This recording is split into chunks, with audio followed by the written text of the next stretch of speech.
ሰላም ውድ ቻናላችን ቤተሰቦች እንኳን ወደ ኢትዮጵያ ዩቲዩብ ቻናል መጣችሁ። እኔ ሳከደረኛ የኢትዮጵያ ፋውንደር ሲሆን በዛሬው ቪዲዮ ስለ BYD ሲግል ስማርት የሆነውና ኖርማል የሆነው 2025 ልዩነታቸው እናቀርባለን። ዋና ልዩነታቸው ምን ላይ ነው? ከስማርትነት በተጨማሪ ምን አዳዲስ ነገሮችን ይዞ መጥቷል የሚሉትን ነገሮች ቀለል አድርገን እናቀርብላችኋለን። ቻናላችን እያደገ አይደለም፣ ሰብስክራይብ እያደረጋችሁን አይደለም። ሰብስክራይብ አርጉን፣ ቻናላችን ይደግ፣ ለኛ ሞራል ይሰጠናል፣ ኤገር ሆነን እንድንሰራ ይረዳናል። ስለዚህ በለመድነው አማርኛ ፈትፈት አድርገን እናቀርብላችኋለን። ይከታተሉን። ይመቻችሁ።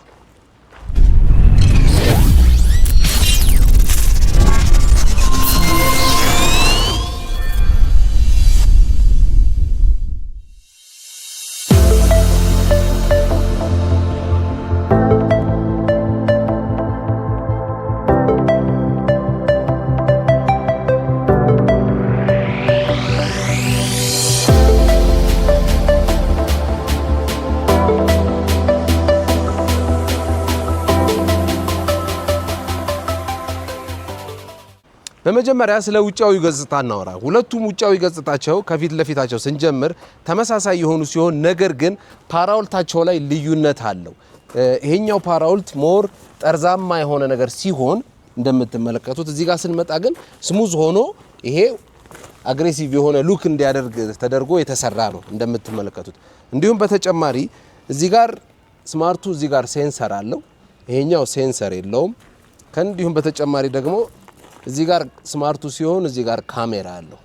ይሄኛው ከፊት ለፊት እዚህ ጋር ካሜራ የለውም፣ ግንባሩ ላይ ምንም ካሜራ የለውም። እዚህ ጋር ስትመጡ ግን ስማርቱ ላይ ራዳርም ካሜራም ያለው ሲሆን እዚህ ጋር ይሄኛው ላይ ሲመጣ ግን ምንም አይነት ነገር የለውም። እንዲሁም በተጨማሪ ስማርቱ ከፊት ለፊት ይሄ ሙሉ ሴንሰር ሲሆን ይሄኛው ግን ከፊት ለፊት ሴንሰር የለውም። ከዛ ሌላ ያው BYD እንደምናውቃቸው ዋና ስማርት ሲሆኑ የስማርትነት መለያቸው እዚህ ጋር ካሜራ ስፖኪዮ ላይና እዚህ ጋር ካሜራ አለው። እንደምትመለከቱት ጎኑ ላይ ካሜራ አለ፣ እዚህ ጋርም ተጨማሪ ሁለት ካሜራ አለ።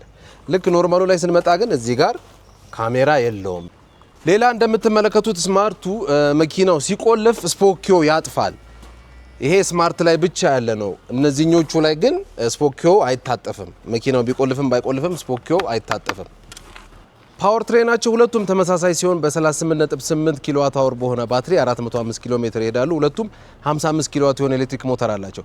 ነገር ግን እዚህ ከፊት ለፊት ኮፈን ውስጥ ዋና ልዩነታቸው የ25 ስማርት ያልሆነው ባትሪው እዚህ ጋር ሲሆን ያለው ስማርት የሆነው ደግሞ እዚህ ጋር ባትሪ የለውም። እንደምትመለከቱት ይሄ ባዶ ነው። ባትሪው ያለው ፊት ወንበር ሹፌር ወንበር ስር ነው ያለው ባትሪው ያለው። ከኋላም እንደምትመለከቱት ሁለቱም ተመሳሳይ ሲሆኑ ነገር ግን በዋነኝነት ስማርት የሆነው እዚህ ጋር ካሜራ አለው። እንዲሁም ደግሞ እዚህ ጋር ሴንሰር አለው በጎኑ በኩል። እዚህ ጋር ሲመጣ ግን ከኋላ ካሜራ የለውም። ካሜራ ያለው እዚህ ስር ብቻ ነው። እንዲሁም ሴንሰርም ያለው በዚህ ጋር ብቻ ነው እንጂ እዚህ ጋር በጎን የለውም ሴንሰር። ውስጣቸው ግን የሁለቱም ካርጎ እቃ መጫኛቸው ተመሳሳይ የሆነ ስፋት ያለው ሲሆን እዚህ ጋር ምንም አይነት ለውጥ የላቸውም። ሁለቱም ስማርት የሆነው ያልሆኑም ግራውንድ ክሊራንሳቸው ተመሳሳይ ሲሆን ሁለቱም ተመሳሳይ አይነት ክሊራንስ ነው ያላቸው። ነገር ግን ይሄኛው በከስተመራችን ሪኳየርመንት መሰረት ከፍታ ተሰርቶለታል፣ ስፔሰር ገብቶለታል። ስማርት ያልሆነው ኦሬዲ የተሸጠ ስለሆነ ከስተመሩ ስለፈለገ ከፍታ ተጨምሮለታል። አሁን ደግሞ ውስጣዊ አካሉን እናሳያችሁ። ሁለቱም ውስጣቸው ብዙ ነገራቸው ተመሳሳይ ሲሆን ነገር ግን ስማርቱ ላይ ስንመጣ በመጀመሪያ ደረጃ ስክሪኑ በጣም ትልቅ የሆነ ስክሪን ነው ያለው። እንዲሁም ደግሞ የማርሽ ቦታው ይቀየራል። ኖርማሊ ስማርት ያልሆነው እዚህ ጋር ነው የማርሽ ቦታው፣ ስማርት የሆነው ደግሞ እዚህ ጋር ነው። እንደምትመለከቱት የማርሽ ቦታው እዚህ ጋር ነው ያለው። እንዲሁም ደግሞ ሁለቱም ዋየርለስ የሆነ ቻርጀር አላቸው። እዚህ ጋር ያሉት ነገሮች በበተን ሆነዋል። እዛ ጋር ያሉት ግን እንደዚህ አይደለም። እዚህ ጋር ሁለቱም ስማርት ቻርጀር አላቸው። እንዲሁም ልክ በምትመለከቱት መልኩ ካሜራው ክሊር የሆነ ካሜራ ነው ያለው። የፊቱም የኋላውም ካሜራ በጣም ክሊር ነው። ከስማርት ካልሆነው አንፃር በጣም ክሊር የሆነ ነገር ነው። በተለይ ደግሞ እዚህ ጋር እንደምትመለከቱት ኤቭሪ ኦብጀክቶችን በዚህ መልኩ አይደንቲፋይ ያደርጋል። መኪና የቆመበት ዳይሬክሽን ሳይቀር እሱንም አይደንቲፋይ ማድረግ የሚችል የራሱ የሆነ ዲስፕሌይ ያለው ማለት ነው። እዚህ ጋር ስማርት የሆነ ፊውቸር ነው። በዛ ላይ ደግሞ አውቶ ፓርክ ያደርጋል፣ አውቶ ድራይቭ ያደርጋል። እንዲሁም ኦልሞስት ሁሉ ነገሮቹ ተመሳሳይ ሆነው ዋና ከስማርትነቱን በተጨማሪ እዚህ ጋር እንደምትመለከቱት መኪናውን እዚህ ጋር ኢንቴሪየሩንም ኤክስቴሪየሩንም በመታዩት በሩ የተከፈተውን ማሳየት ይችላል። መስኮቶቹን ለምሳሌ መስኮቱ ክፍት ነው። መስኮቱን እዚህ ጋር አድርጌ እንደዚህ መዝጋት እችላለሁ። መክፈትም እንደዚሁ እችላለሁ። የኋላውንም እንደዚሁ መክፈት እችላለሁ። እዚህ ጋር ደግሞ ባሉ በተኖች ሁሉንም መክፈት ሁሉንም መዝጋት እችላለሁ። እንዲሁም ደግሞ ለንፋስ እንደምፈልገው በሆነ ያክል ማቀዝቀዝ ልንችልበት በመንለው ልክ በቬንቲሌሽን ያስተካክልልናል ማለት ነው። ሁሉንም መክፈትም ሁሉንም መዝጋትም እንችላለን ማለት ነው። ይሄ ዋና ያላቸው ልዩነት ነው። እንዲሁም ደግሞ ስፖኪዮን ማጠፍ ብፈልግ እዚሁ ጋር ስፖኪዮንም እንዲያጥፍ ማድረግ እችላለሁ። በምትመለከቱት ያክል ልዩነት አላቸው። ሌላ ግን ሁሉ ነገሩ ተመሳሳይ ነው።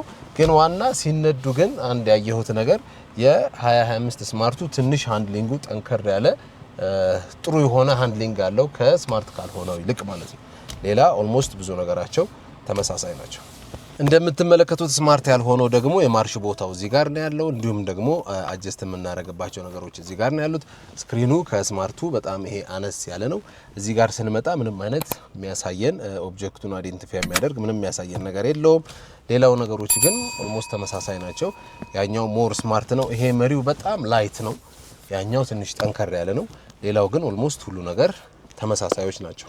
ዋጋቸውንም ለመጥቀስ ያክል ስማርት የሆነው ከ3.4 እስከ 3.5 ሚሊዮን ብር እየተሸጠ ሲሆን ኖርማሉ ደግሞ 2025ቱ ከ3.1 ሚሊዮን 50 ሺህ እስከ 3 ሚሊዮን 250 ሺህ ብር እንደየከለሩና እንደየሞዴሉ እየተሸጠ ይገኛል። ስለዚህ እንደተመለከታችሁት ዋና ልዩነታቸውን ስማርት የሆነውንና ስማርት ያልሆነውን ቀለል አድርገን አቅርበንላችኋል። ያልጠቀስናቸው ነገሮች ካሉ ደግሞ እናንተ ኮሜንት ላይ አስቀምጡን። ስለ ኤሌክትሪክ መኪና ማወቅ የምትፈልጉትን የትኛውንም አይነት ነገሮች እዚህ ጎተራ ፔፕሲ አጠገብ መታችሁ መኪናችሁን ማሰራት፣ ማስፈተሽ እንዲሁም ደግሞ የምትፈልጉትን መረጃ ማግኘት ትችላላችሁ። አሊያም ከስር በምናስቀምጠው ስልክ ይደውሉልን። ቻናላችን እያደገ አይደለም፣ ቻናላችን ይደግ። ሰብስክራይብ አርጉን፣ ኮፒ ሼር ይደረግ። ይመቻችሁ።